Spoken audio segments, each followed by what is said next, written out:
Hey, it's Pink Buddha, and oh my gosh, it's finally here, the new Force update 3.1.0. And after digging into it for a little bit, I want to share with you my top 5 favorite new features in order.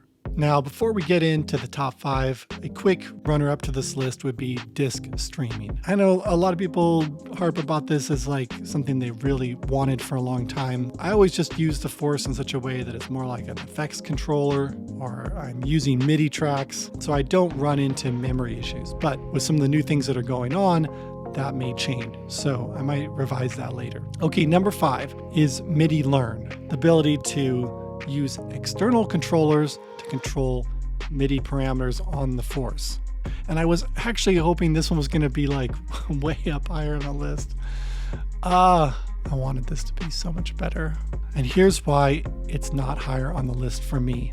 And while using Midi Learn is certainly a really fast way at mapping an external knob just like this, you can't go in and change any of the parameters like the MIDI channel or the CC numbers. I mean, it'll work fine if you have an external controller like the MPK Mini. You just want to map some of these knobs there or hit a button and it'll do something. But if you're hoping to capture something like Aftertouch, you're always going to hit the note or the knob first. And so the Midi Learn, you can't like isolate one of those features. Like I have this MIDI ring that I was really hoping to use with the Force, but the only way it works is that if I go into the software editor for the ring and then eliminate like everything but one parameter, then the Force will recognize it and work with it. But part of the beauty of having something like this is the fact that you can do so many things. You can turn your hand like this and push buttons. You can do a lot of controls on it. So can't tell you how disappointed I am in that.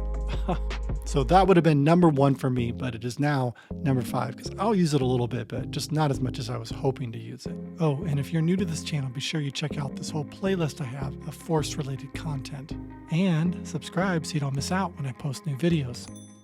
Okay, so number 4 is that you can now record automation from like submixes and the master track into the range view. And I think that for me opens up a lot more possibilities to actually capture a performance on here. Whereas right now, I don't really use it that way because I love using like effects on the submixes or the master mixes. And since it wouldn't capture it in the range view, I just didn't really use the range view very much because of that. Okay, my number 3 top feature on the new update is the new effects, which you may have already seen on like MPC stuff where you have the vocal harmonizer.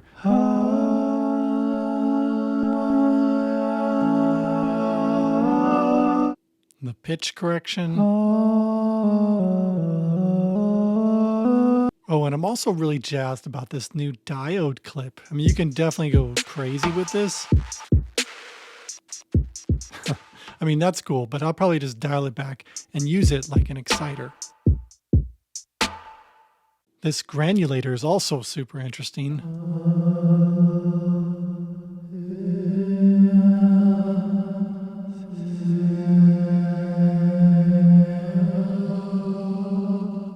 Those are going to be great additions to expanding on things with the Force. Okay, so number 2 thing that I'm really excited about with this new update has to do with effects racks. Now they've kind of already been there before, but now you can put them on the submixes or the master. And this is also a great feature when you have macros that use the knobs for those particular effects in your effects rack. You can save that with your effects rack because as much as the Force has these freaking amazing macros that you can do on there, they're very time consuming to set up right if you really want to dial them in.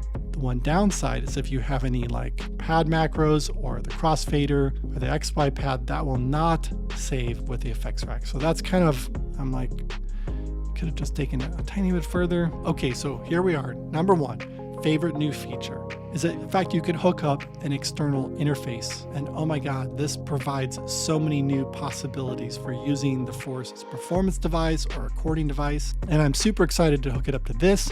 Video on that coming soon. To have all these other inputs that you can route into the Force and back out again. Yeah, it's just fantastic. So anyways, those are my top 5 favorites. Feel free to argue with me in the comments. I know you guys all like to agree and disagree about what's the best thing. But that's what's fun about this. So stay tuned for some more Force Friday videos, kind of digging into these new features.